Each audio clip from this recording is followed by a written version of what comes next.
Have no fear, hippie here is here, and today is time to see what appears in my YouTube recommendations. So, as of late, the new patch for DBD is starting to come out for the PTB of it. I'm not quite sure when the new chapter will be fully out, but it's a very, very big patch notes, and I will say I have seen probably the biggest overreaction I feel like I've seen from the DBD community in quite some time, in probably several years. The DBD community overall, I feel like, has been very overreactive with this size of patch notes, and I've seen videos done by Hens, by Otts, by Scott Junn, by Kaiser DeBarb, by I believe just all sorts of people. Minsko, I believe, is another one. Quite a few different content creators, all talking about, all making multiple, like almost hour-long videos from each of them. They have been quite long videos. But I kind of just didn't want to give my way in, just kind of simplify things, because I feel like they overcomplicate things a lot. Basically, we'll kind of break this part into a couple parts. I'll talk about the new killer, what I thought of them, because I did get to play them on the PTB, and then I'll probably go into talking about some of the other changes they are having with the game, and how at the end of the day, it was all took back. So for first thing, the new killer, the Cross, I believe is how you say it, the Cross, Karasu, I'm not quite sure. Basically the way how they function is they function kind of like a plague, where you have to like infect people initially first, and then once you infect people, that kind of helps you out with your power of being able to injure them while you're in like, it's almost kind of like a victor state. It is third person. It also allows you to like move really quickly at times, but it's nothing like super impressive that we haven't seen on our killers before. It's honestly a pretty unique concept. I like the way how they play. They're definitely a fun killer. It took me a little while to figure them out, just because I was thinking it would kind of function like a gnome, where if you kept on repeatedly using your, like, I guess your screen power, your leech, if you kept on using that, I figured it will allow you to injure them eventually, which it does not. Apparently you can use like your intestinal whip, and that can like infect them, and then you can injure them, but that's such a long process, and it's so very hard to do. Overall, I would say they're very good. I think some of her green add-ons need a little bit of work. She has a lot of add-ons that go into the headless mode, unfortunately,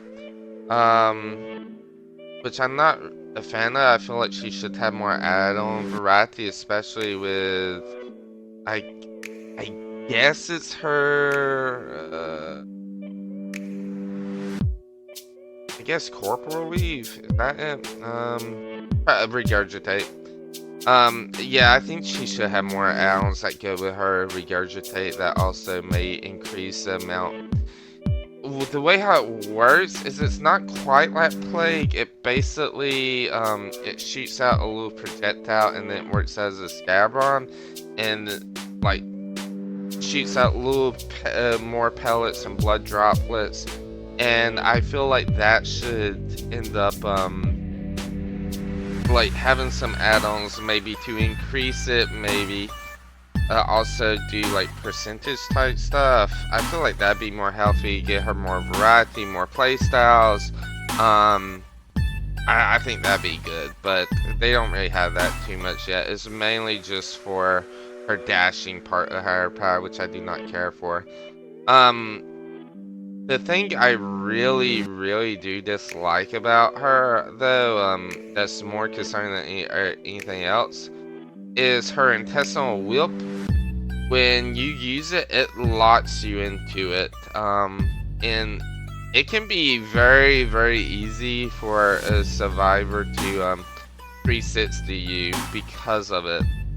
It's very hard to get any use out of if they are like just reaping around like a little filler pallet or something, unfortunately. And also, I think too, there's some type of aura read while you're in the headless flight mode, and I'm not really sure I like that. I feel like you need to keep the horror element of her, so making it so you couldn't get like a white aura read off of her, I feel like that would be very helpful. I know she moves a lot faster, but she's right now she's B tier. I feel like if you took off that white aura read off of her, she'd be a much better spot. She'd be an A tier. And to me, A tiers are perfectly balanced. They are not too strong, not too weak. As far as her perks, she has Ravenous. Whenever you hook a survivor for a first time, gain 1 token up to 4. When you have 4 tokens, survivor scream and gain exposed for 60 seconds. I think that's a decent perk, but I feel like it can kind of be very hard to get value off of. I know they're trying to do like an anti-tunnel update, but I feel like if you get 4 tokens, it should honestly be at least 90 seconds, because you are putting in a lot of effort to go out of your way to collect all survivors, and there's not too many perks that really benefit off of it too much, I feel like. But that's just me, and I feel like it would work better on like if you were an M1 killer who got a lower tier like M1 killer who could finally get those tokens. I feel like it would work out pretty nice. It'd almost be kind of like a devourer. Honestly, I wish they would give it some other effect or something just to help it out. Then she has Wandering Eye. When you start chasing a survivor, reveal the auras of all other injured survivors within 16 meters for 5 seconds. It has a 30-second cooldown. It's alright, but that's really all I can say about it. It may be good if you're like a stealth killer like Wraith, but even his he has add-ons that feel like that work better.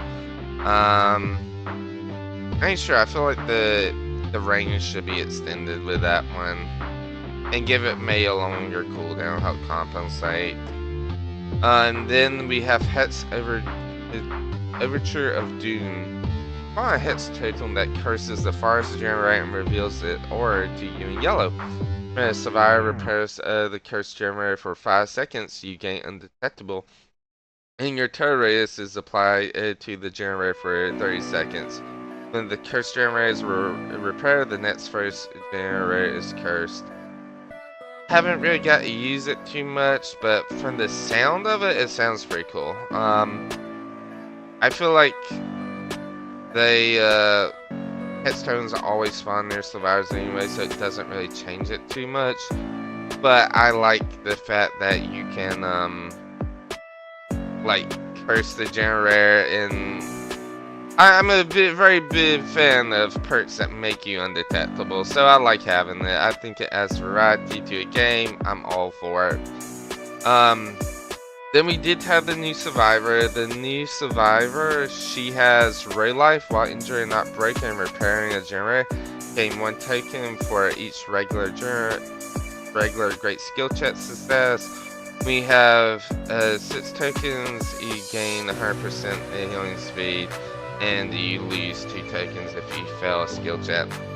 I think that's actually a very good perk. I think it having a lot of synergy with things. It's just one of the many great healing perks right now. So it has competition, but it's still a very good healing perk, I feel like.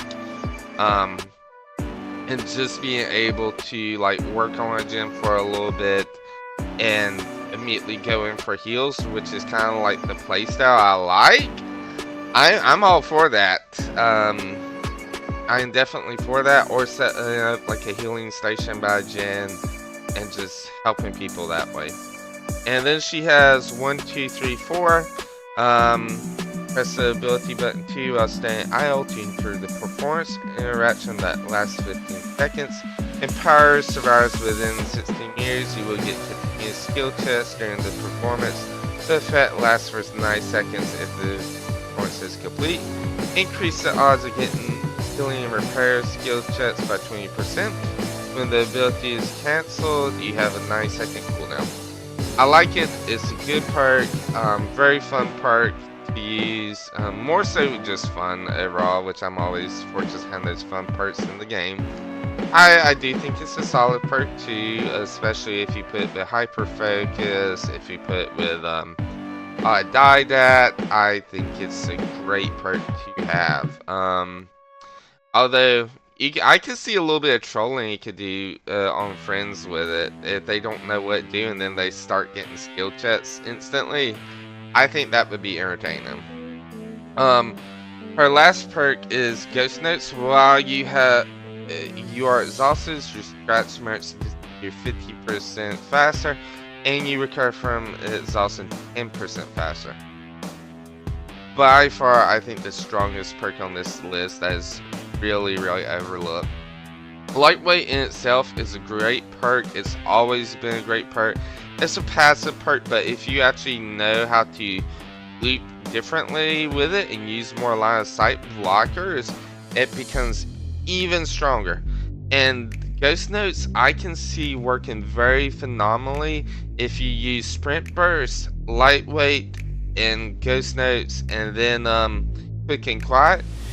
You just, as soon as you hear a killer terror race coming to you, you just Sprint Burst into a locker half a mile away, and then you are good because they will not be able to see the scratch marks at all. I think it is by far the most overlooked perk on this list, by far. I'm probably gonna be running all the time just because I think it's strong. Honestly, they could remove the exhaustion part of it. I still think it'd be pretty good. It is a great part. I will stand by that. So, the part where everybody overreacted was all this. The anti-tunnel, the anti-sludge stuff, it all got canceled. I don't blame them. It was bad. It was a stupid idea. When I was playing the PTB, that's how I felt. It was stupid. It was stupid. It was stupid. And the reason it was stupid was because it took away valuable information. It made it harder to actually spread apart my hoods than normal. I am somebody who likes to, I would say my play story is more closer to duo tunneling or duo slugging, where I will aim for like tunneling 2 people out of the game, and maybe I'll aim, if there's a guy body blocking a bunch, I'll aim to just keep him slug and bleed him out the rest of the game. It works, it's effective, and it's a pretty fun playstyle. I've always enjoyed slugging people, and I've always enjoyed getting slugged myself for the most part, honestly. Because it works on different skills. Slugging works on healing. You have to be preemptively healing to really avoid being slugged. And I am all for that. I think, what do you call it? I think it gives healing builds more of a purpose to exist in the game. So, I want to see, like, I'm happy these anti-slug builds are getting reduced or changed around some in anti-tunnel. The main thing was the anti-slug update they had on the PTB.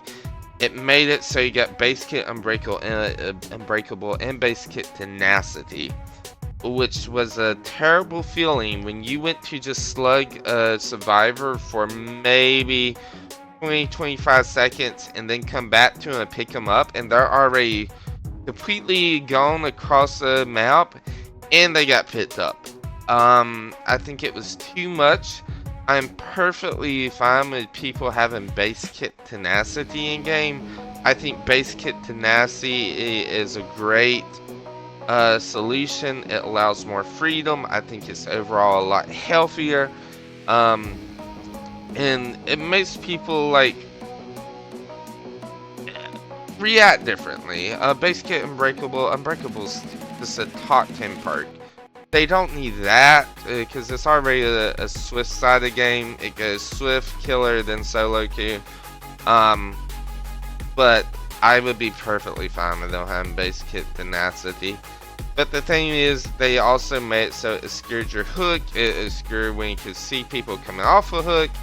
It didn't let you know, like if you were free to chase that person, or if you need to head back, or if you need to chase some two people at the hook because you couldn't find somebody.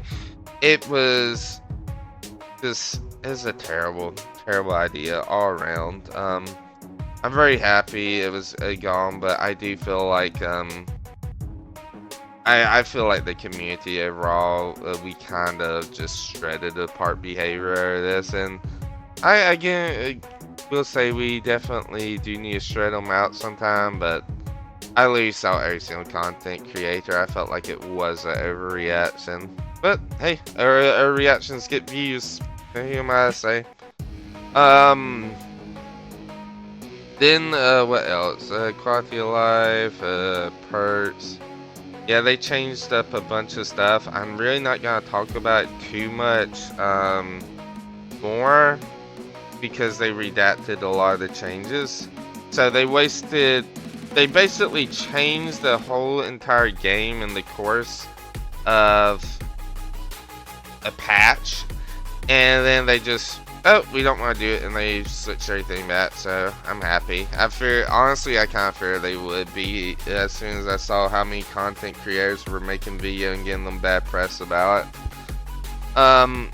The next thing I want to talk about is the killer, the shape. The shape got a rework. Honestly, I really liked it.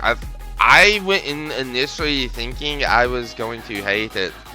I was not a fan of like the concept of Myers being able to do like an extended lunge overall. But once I went in, I actually really enjoyed it. I think it provided more variety to them. I think it was a little bit more fun and interactive. I felt like I had more options too. And just having Mori built into base kit upon them being on Death Hook anyways, yeah, that made it feel good. However, the thing I didn't like about it was that the power itself was kind of confusing to use in and of itself. Just having different modes to begin with. And I can definitely see where the modes would confuse the survivor as well. I didn't get to play up against some of the survivor, but I can definitely see potential for it to confuse the survivor. And even though I did like the extended lunge, I like the lunge being able to break pallets. I feel like it would have been better on another character, possibly in the future. I hope to one day, of course, I had Jason in the game. That may be a closer possibility because he got the multiversus game shut down, and I think I've seen some people talking about another game he's possibly going to be in. I wouldn't get my hopes up too much, but I do hope so. Or I think it would be better on like just an original character, because I like having characters that just have base stat changes. And I think that would be a really, really cool concept, just to have a character who has base stat changes, being able to vault quicker, lunge longer, break pallets and while using M1, that type of stuff. I think it would be a cool concept.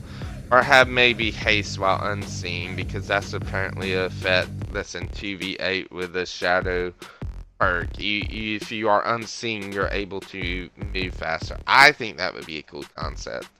Um, but and also I would say like the tiers, tier 1, tier 2, tier 3, they're easier to explain to people overall, especially if it's a well established character, which I would say he's probably one of, if not the most well established character in the entire game right now. um, so I would like for us just to keep Mikey the way how he is. What was the other stuff? They got to the unknown a little bit. I think they made the Dark Lord overall just a little bit worse. Unknown, I would say they didn't completely gut him, but they made him a little bit worse all around. The Ghoul, they did a change they should have done a long time ago.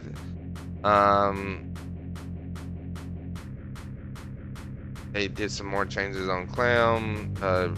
Really just waiting for them to just leave Clown alone for a little bit before I talk more about him. They butt him just because he relies on slugging so much, but it was as a very, very little buff. It wasn't hardly anything at all, which I do not enjoy. And then they had all these perks that they ended up changing, that I was just not a fan of. A lot of the perks I did not like. I would say like 50% of them was good. Like All Shaking Thunder was good. Nurse's Calling was bad. Barbecue was bad. Dark Arrogance was good. Deadman's was bad. Deerstalker was bad. Eruption was ungodly bad. Ungodly bad for some reason. Hex Ruin was good. Leverage, I actually think, was bad because it needs more value just to counteract more will make it. Monitor and Abuse was extremely bad because it actually currently buffs up the S tier killers, the killers with bigger terror radius. And May stealth killers even worse, which is not what they need. Quite good is a Weasel bad, Oppression. Honestly, I was thinking Oppression may be just slightly overbuff because Oppression's already a good perk. I was using this perk when it was at 70 seconds and it felt like it was a solid perk. So to see it down all the way to 35 with 4 gens, well, actually, I guess they did decrease the generator price, but yeah. Oh wait, no, that's a pain res. My bad. Yeah, Oppression, I would say, still actually really good. Surprisingly, that is one of those weird perks I would say is actually good. Pain res got worse for wear. Unfortunately.